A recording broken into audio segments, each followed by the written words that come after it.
Welcome to the very first episode of Chamber of Classics, where timeless stories come alive every Monday and Thursday. I'm your host, Jason Hovde, and I'm thrilled to launch our Mystery Mondays with a classic tale of wit and intrigue. Today we dive into Sherlock Holmes' world with A Scandal in Bohemia by Sir Arthur Conan Doyle, a story of a cunning adversary and a royal secret. This episode is brought to you by Maysu Andrews, author of the King David's Bride series, Brave and Noble. 6 brides, 6 sons, 1 king whose heart belonged to God. Meet David before his sins in Jerusalem. Learn more at maysuandrews.com/books or grab them at Amazon. I'll leave links for you in the show notes. Thank you, Maysu, for supporting our classic tales.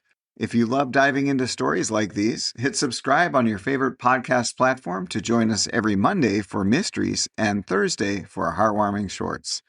Now settle in and let's unravel the mystery of A Scandal in Bohemia.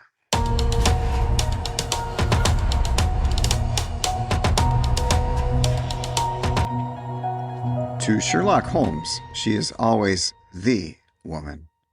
I have seldom heard him mention her under any other name. In his eyes, she eclipses and predominates the whole of her gender. It was not that he felt any emotion akin to love for Irene Adler. All emotions, and that one particularly, were abhorrent to his cold, precise, but admirably balanced mind. He was, I take it, the most perfect reasoning and observing machine that the world has seen. But as a lover, he would have placed himself in a false position. He never spoke of the softer passions, save with a gibe and a sneer. They were admirable things for the observer, excellent for drawing the veil from men's motives and actions. But for the trained reasoner to admit such intrusions into his own delicate and finely adjusted temperament was to introduce a distracting factor, which might throw a doubt upon all his mental results. Grit in a sensitive instrument, or a crack in one of his own high-powered lenses, would not be more disturbing than a strong emotion in a nature such as his. And yet there was but one woman to him, and that woman was the late Irene Adler, of dubious and questionable memory. I had seen little of Holmes lately. My marriage had drifted us away from each other.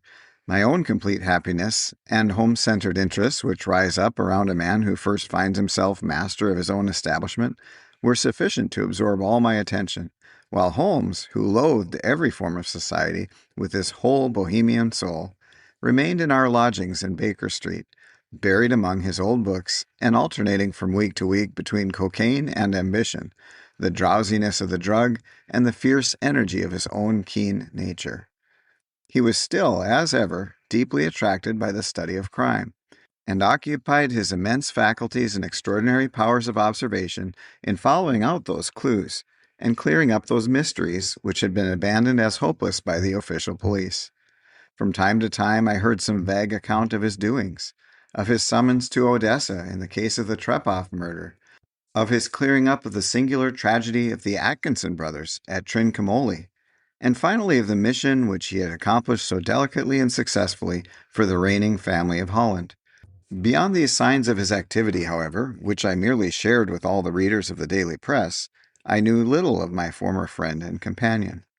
One night, it was on the 20th of March, 1888, I was returning from a journey to a patient, for I had now returned to civil practice, when my way led me through Baker Street. As I passed the well-remembered door, which must always be associated in my mind with my wooing, and with the dark incidents of the study in scarlet, I was seized with a keen desire to see Holmes again, and to know how he was employing his extraordinary powers. His rooms were brilliantly lit, and even as I looked up, I saw his tall, spare figure pass twice in a dark silhouette across the blind. He was pacing the room swiftly, eagerly, with his head sunk upon his chest and his hands clasped behind him. To me, who knew his every mood and habit, his attitude and manner told their own story. He was at work again. He had risen out of his drug-curated dreams and was hot upon the scent of some new problem. I rang the bell and was shown up to the chamber which had formerly been, in part, my own. His manner was not effusive. It seldom was, but he was glad, I think, to see me. With hardly a word spoken, and with a kindly eye, he waved me to an armchair, threw across his case of cigars, and indicated a spirit case and a gasogene in the corner. Then he stood before the fire and looked me over in his singular introspective fashion. "Wedlock suits you," he remarked. "I think, Watson, you have put on 7.5 pounds since I saw you." "7," I answered. "Indeed, I should have thought a little more. Just a trifle more, I fancy, Watson. And in practice again, I observe. You did not tell me that you intended to go into harness." "Then how do you know?" "I see it. I deduce it. How do I know that you have been getting yourself very wet lately, and that you have a most clumsy and careless servant girl?" "My dear Holmes," said I, "this is too much. You would certainly have been burned had you lived a few centuries ago. It is true that I had a country walk on Thursday and came home in a dreadful mess, but as I have changed my clothes, I can't imagine how you deduce it. As to Mary Jane, she is incorrigible, and my wife has given her notice, but there again I fail to see how you work it out." He chuckled to himself and rubbed his long, nervous hands together. "It is simplicity itself," said he. "My eyes tell me that on the inside of your left shoe, just where the firelight strikes it, the leather is scored by 6 almost parallel cuts. Obviously, they have been caused by someone who has very carelessly scraped around the edges of the sole in order to remove crusted mud from it. Hence, you see, my double deduction that you had been out in vile weather, and that you had a particularly malignant boot-splitting specimen of the London slavey. As to your practice, if a gentleman walks into my rooms smelling of iodoform, with a black mark of nitrate of silver upon his right forefinger, and a bulge on the right side of his top hat to show where he has secreted his stethoscope, I must be dull indeed if I do not pronounce him to be an active member of the medical profession." I could not help laughing at the ease with which he explained his process of deduction. "When I hear you give your reasons," I remarked, "the thing always appears to me to be so ridiculously simple that I could easily do it myself, though at each successive instance of your reasoning I am baffled until you explain your process. And yet I believe that my eyes are as good as yours." "Quite so," he answered, lighting a cigarette, and throwing himself down into an armchair. "You see, but you do not observe. The distinction is clear. For example, you have frequently seen the steps which lead up from the hall to this room. Frequently. How often? Well, some hundreds of times. And how many are there? How many? I don't know. Quite so. You have not observed, and yet you have seen. That is just my point. Now I know that there are 17 steps, because I have both seen and observed. By the way, since you are interested in these little problems, and since you are good enough to chronicle one or two of my trifling experiences, you may be interested in this." He threw over a sheet of thick pink-tinted notepaper which had been lying upon the table. "It came by the last post," said he. "Read it aloud." The note was undated, and without either signature or address. "There will call upon you tonight, at 7:45, it said, "a gentleman who desires to consult you upon a matter of the deepest movement. Your recent services to one of the royal houses of Europe have shown that you are one who may safely be trusted with matters which are of an importance which can hardly be exaggerated. This account of you we have from all quarters received. Be in your chamber, then, at that hour, and do not take it amiss if your visitor wears a mask." "This is indeed a mystery," I remarked. "What do you imagine that it means?" "I have no data yet. It is a capital mistake to theorize before one has data. Insensibly, one begins to twist facts to suit theories instead of theories to suit facts. But the note itself, what do you deduce from it?" I carefully examined the writing and the paper upon which it was written. "The man who wrote it was presumably well-to-do," I remarked, endeavoring to imitate my companion's process. "Such paper could not be bought under half a crown a packet. It is peculiarly strong and stiff." "Peculiar, that is the very word," said Holmes. "It is not an English paper at all. Hold it up to the light." I did so, and saw a large E with a small g, a P, and a large G with a small t woven into the texture of the paper. "What do you make of that?" asked Holmes. "The name of the maker, no doubt, or his monogram, rather." "Not at all. The G with the small t stands for Gesellschaft, which is the German for company. It is a customary contraction like our CO for company. P, of course, stands for papier. Now for the EG. Let us glance at our Continental Gazetteer. He took down a heavy brown volume from his shelves. Eglo, Eglinitz, here we are, Egria.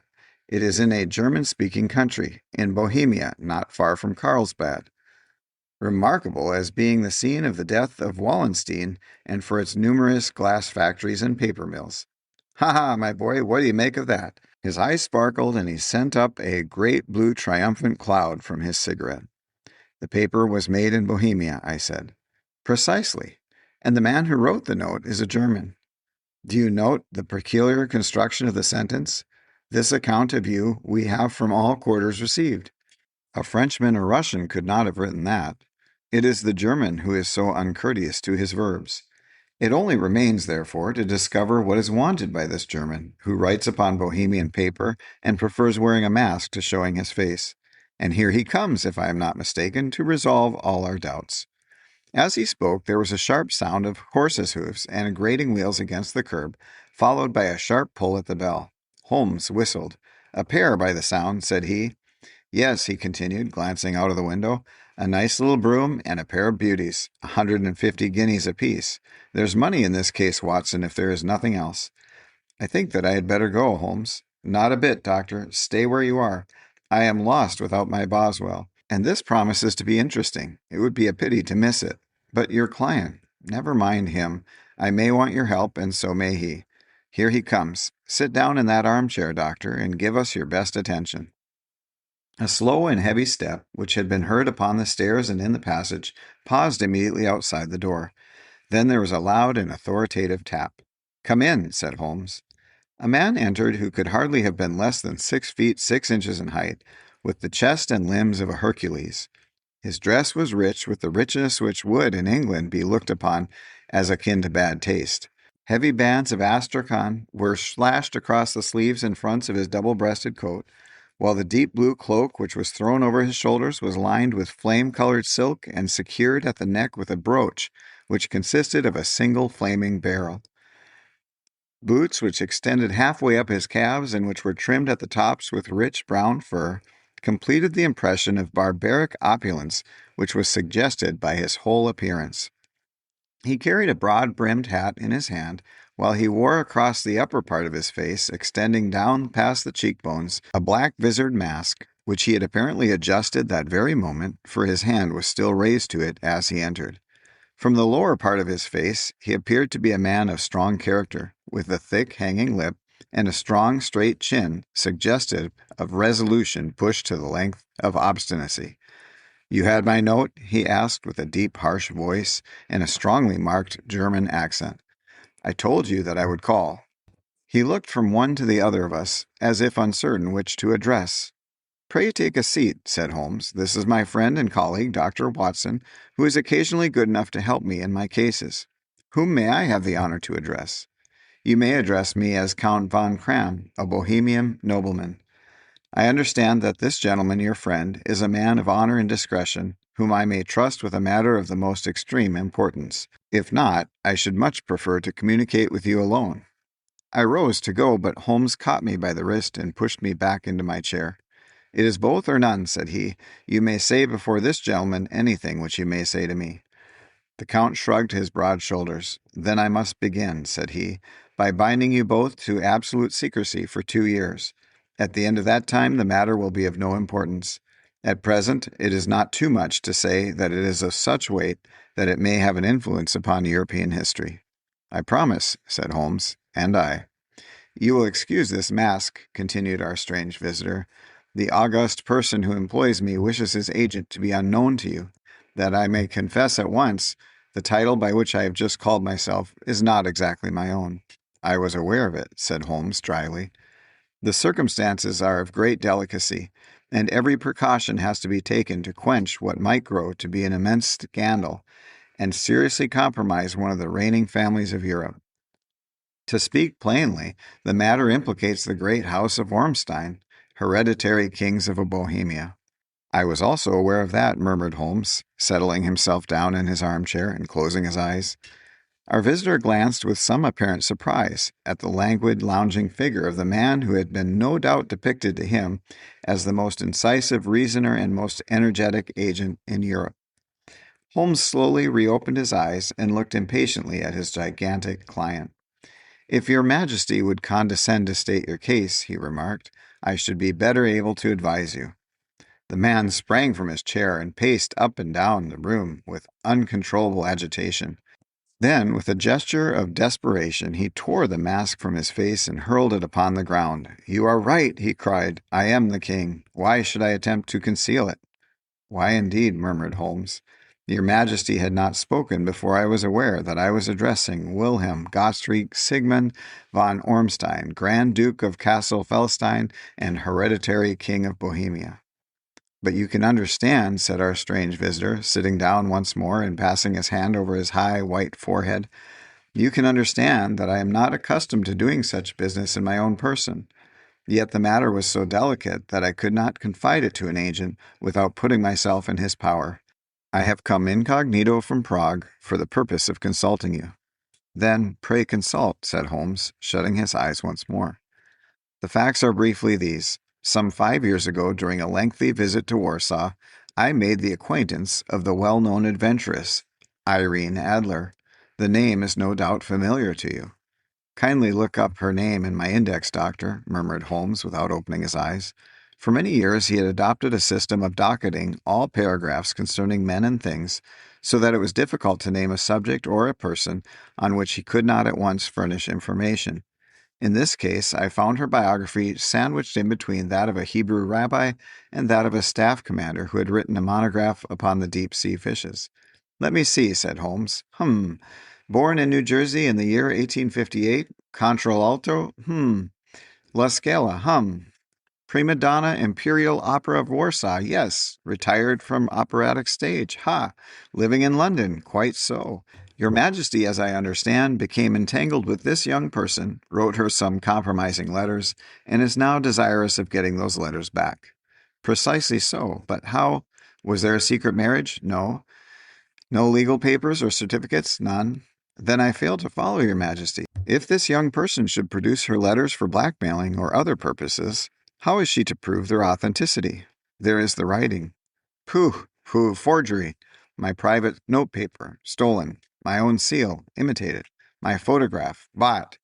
We were both in the photograph." "Oh dear, that is very bad.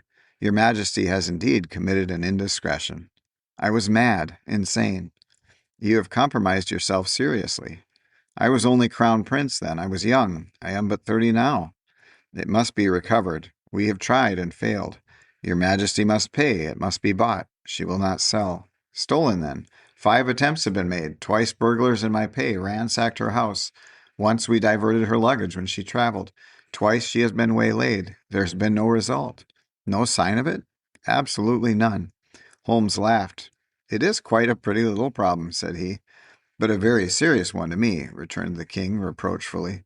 "Very, indeed. And what does she propose to do with the photograph?" "To ruin me." "But how?" "I am about to be married." "So I have heard." "To Clotilde Lothman von Saxe-Meiningen, second daughter of the King of Scandinavia. You may know the strict principles of her family. She is herself the very soul of delicacy.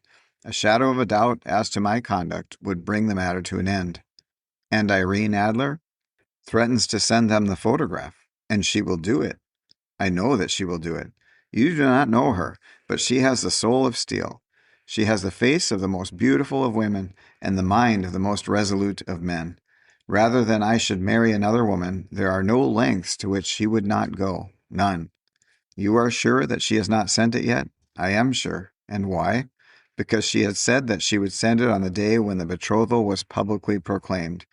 That will be next Monday." "Oh, then we have 3 days yet," said Holmes with a yawn. "That is very fortunate, as I have 1 or 2 matters of importance to look into just at present. Your Majesty will, of course, stay in London for the present?" "Certainly. You will find me at the Langham, under the name of Count Von Cram." "Then I shall drop you a line to let you know how we progress." "Pray do so. I shall be all anxiety." "Then, as to money?" "You have carte blanche." "Absolutely?" "I tell you that I would give one of the provinces of my kingdom to have that photograph." "And for present expenses?" The king took a heavy chamois leather bag from under his cloak and laid it on the table. There are 300 pounds in gold and 700 in notes, he said. Holmes scribbled a receipt upon a sheet of his notebook and handed it to him. And Mademoiselle's address, he asked. It is Bryony Lodge, Serpentine Avenue, St. John's Wood. Holmes took note of it. One other question, said he. Was the photograph a cabinet? It was. Then good night, Your Majesty, and I trust that we shall have some good news for you. And good night, Watson, he added, as the wheels of his royal brougham rolled down the street. If you will be good enough to call tomorrow afternoon at 3 o'clock, I should like to chat this little matter over with you. At 3 o'clock precisely, I was at Baker Street, but Holmes had not yet returned. The landlady informed me that he had left the house shortly after 8 o'clock in the morning. I sat down beside the fire, however, with the intention of awaiting him, however long he might be. I was already deeply interested in his inquiry, for though it was surrounded by none of the grim and strange features which were associated with the two crimes which I have already recorded, still the nature of this case and the exalted station of his client gave it a character of its own. Indeed, apart from the nature of the investigation which my friend had on hand, there was something in his masterly grasp of a situation and his keen, incisive reasoning which made it a pleasure to me to study his system of work and to follow the quick, subtle methods by which he disentangled the most inextricable mysteries. So accustomed was I to his invariable success that the very possibility of his failing has ceased to enter into my mind. It was close upon 4 before the door opened, and a drunken-looking groom, ill-kempt and side-whiskered, with an inflamed face and disreputable clothes, walked into the room. Accustomed as I was to my friend's amazing powers in the use of disguises, I had to look 3 times before I was certain that it was he. With a nod he vanished into the bedroom, whence he emerged in 5 minutes, tweed-suited and respectable as of old. Putting his hands into his pockets, he stretched out his legs in front of the fire and laughed heartily for some minutes. "Well, really," he cried, and then he choked and laughed again until he was obliged to lie back, limp and helpless, in the chair. "What is it? It's quite too funny. I am sure you could never guess how I employed my morning, or what I ended by doing. I can't imagine. I suppose you've been watching the habits and perhaps the house of Miss Irene Adler." "Quite so, but the sequel was rather unusual. I will tell you, however. I left the house a little after 8 o'clock this morning in the character of a groom out of work. There is a wonderful sympathy in Freemasonry among horsey men. Be one of them, and you will know all there is to know. I soon found Bryony Lodge. It's a bayou villa with a garden at the back, but built out in front right up to the road, 2 stories. Chubb lock to the door, large sitting room on the right side, well furnished, with long windows almost to the floor, and those preposterous English window fasteners which a child could open. Behind there was nothing unremarkable, save that the passage window could be reached from the top of the coach-house. I walked round it and examined it closely from every point of view, but without noting anything else of interest. I then lounged down the street and found, as I expected, that there was a mews in the lane which runs down by one wall to the garden. I lent the ostlers a hand in rubbing down their horses, and received in exchange 2 pence, a glass of half and half, 2 fills of shag tobacco, and as much information as I could desire about Miss Adler, to say nothing of half a dozen other people in the neighborhood in whom I was not the least interested, but whose biographies I was compelled to listen to. "And what of Irene Adler?" I asked. "Oh, she has turned all the men's heads down in that part. She is the daintiest thing under a bonnet on this planet, so say the Serpentine Mews to a man.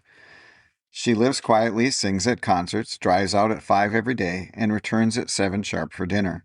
Seldom goes out at other times except when she sings. Has only one male visitor, but a good deal of him. He is dark, handsome, and dashing, never calls less than once a day, and often twice. He is a Mr. Godfrey Norton of the Inner Temple. See the advantages of a cabman as a confidant? They had driven him home a dozen times from Serpentine Mews, and I knew all about him. When I had listened to all they had to tell, I began to walk up and down near Bryony Lodge once more, and to think over my plan of campaign. This Godfrey Norton was evidently an important factor in the matter. He was a lawyer. That sounded ominous. What was the relation between them, and what was the object of his repeated visits?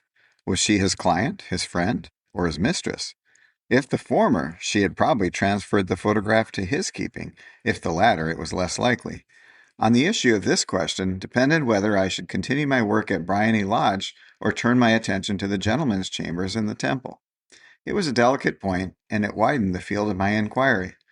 I fear that I bore you with these details, but I have to let you see my little difficulties if you are to understand the situation. I am following you closely, I answered. I was still balancing the matter in my mind when a handsome cab drove up to Bryony Lodge, and a gentleman sprang out. He was a remarkably handsome man, dark, aquiline, and mustached, evidently the man of whom I had heard.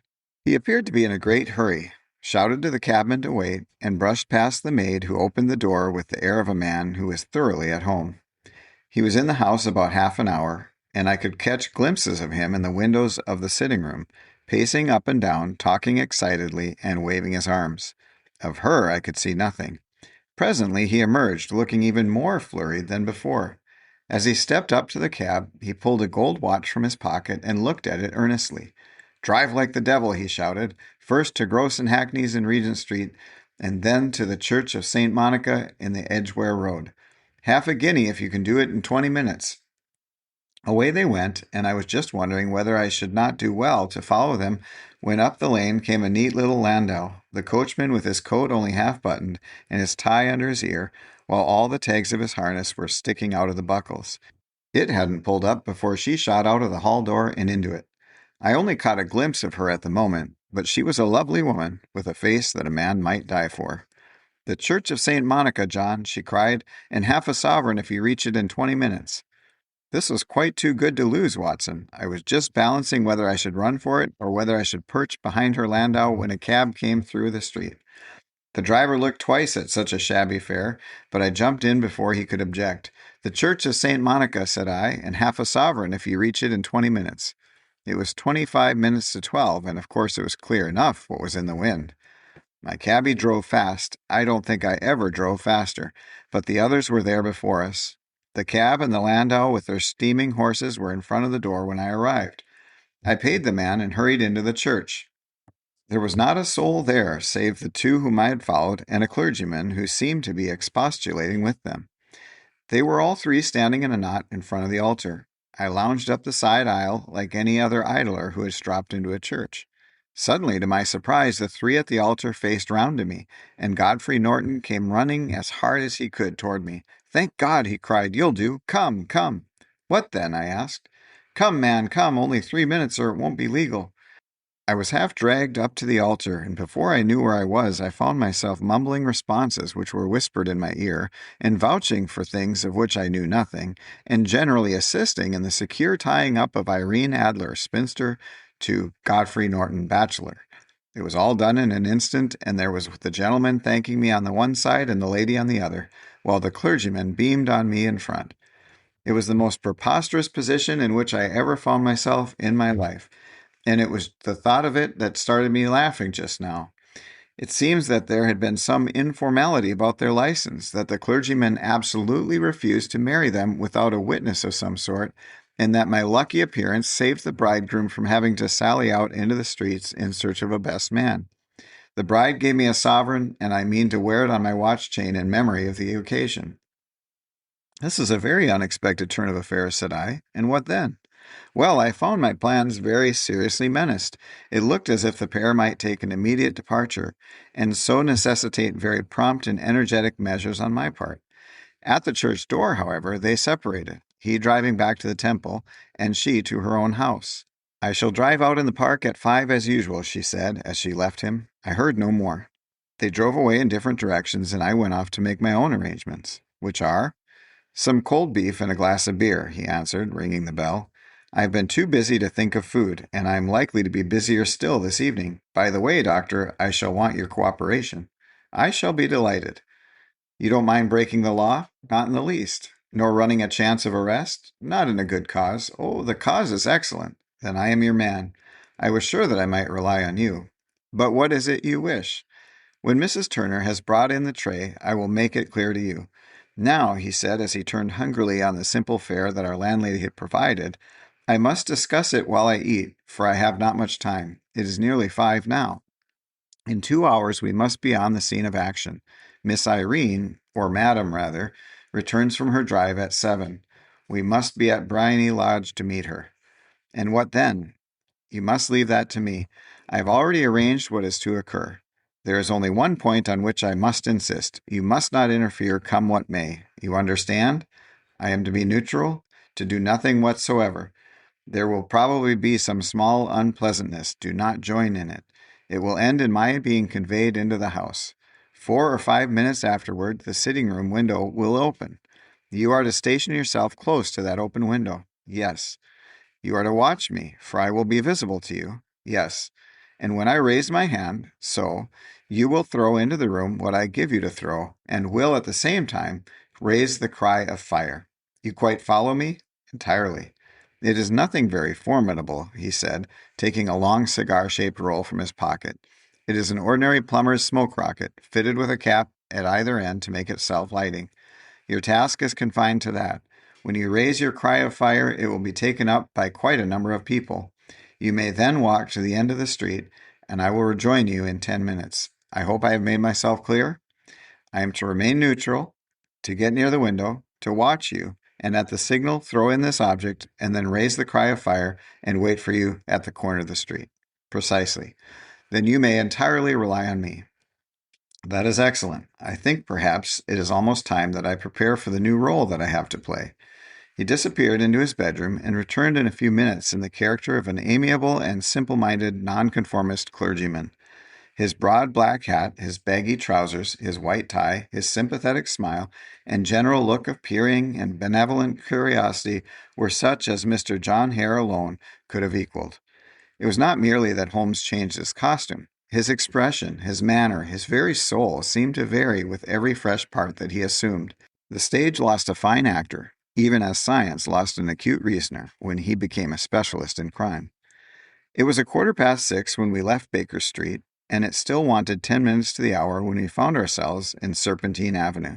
It was already dusk, and the lamps were just being lighted as we paced up and down in front of Bryony Lodge, waiting for the coming of its occupant.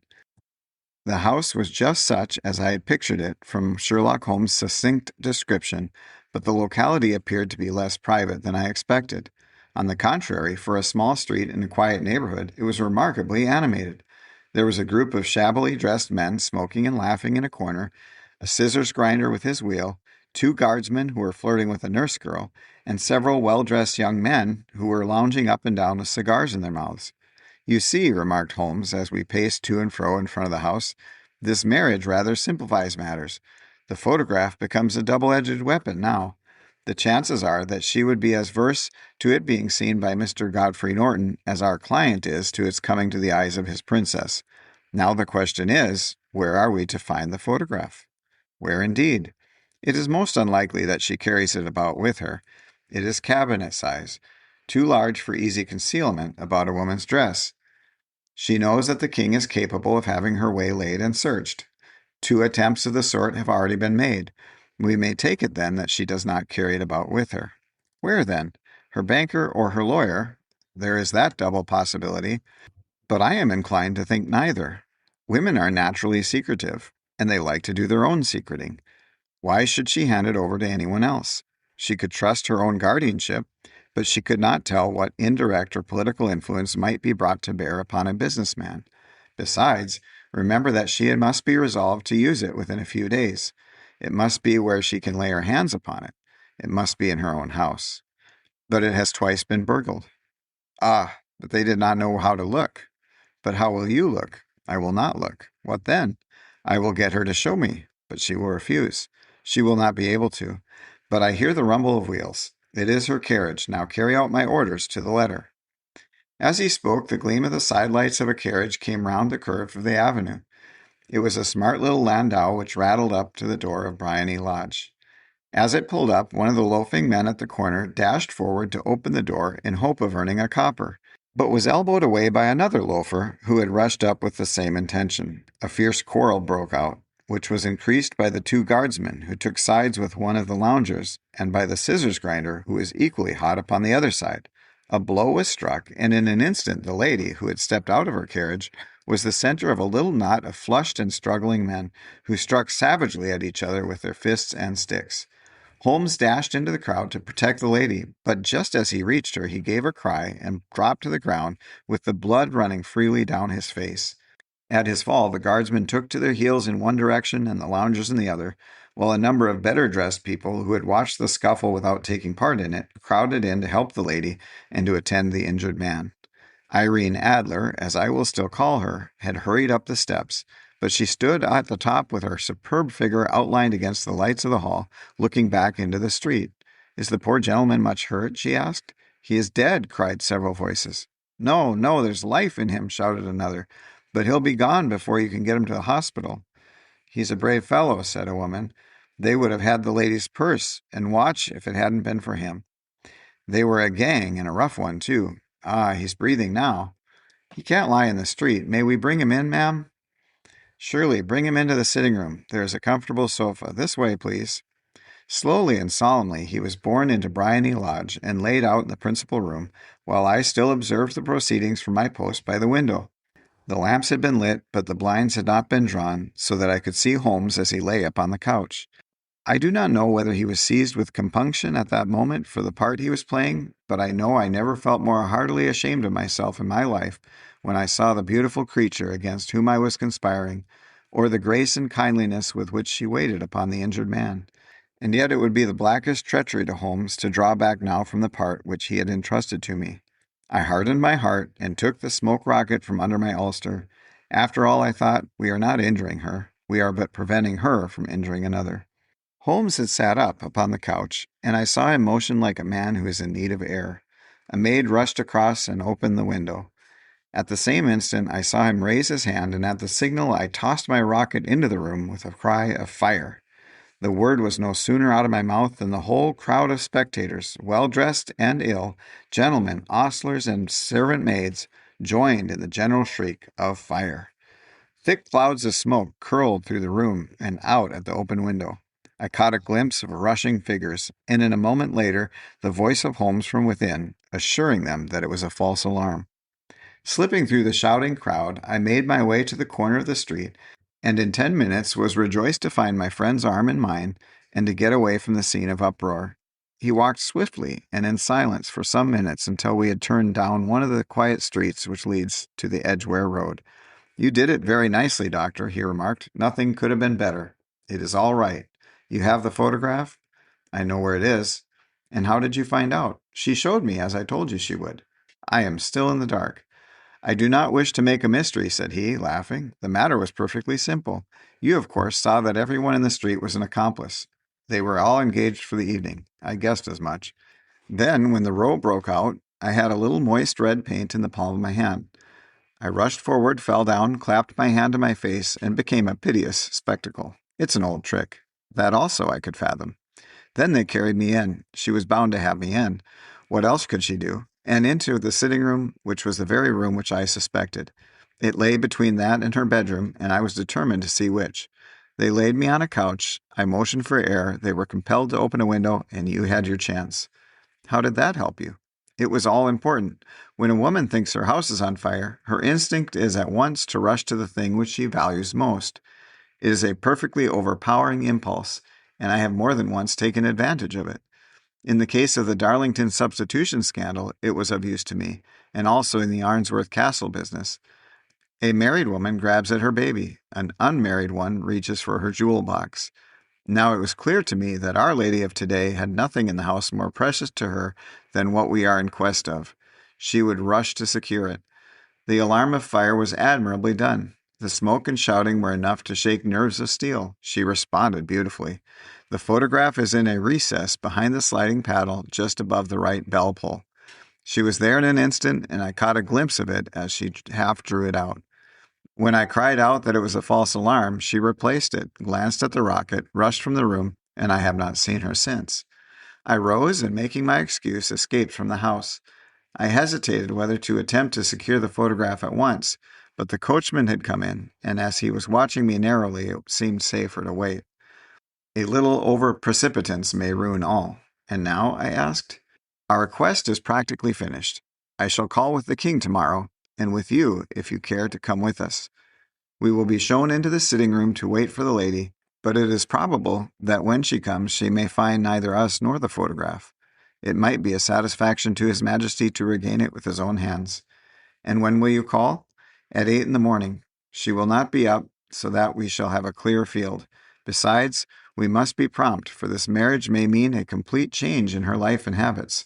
I must wire to the king without delay."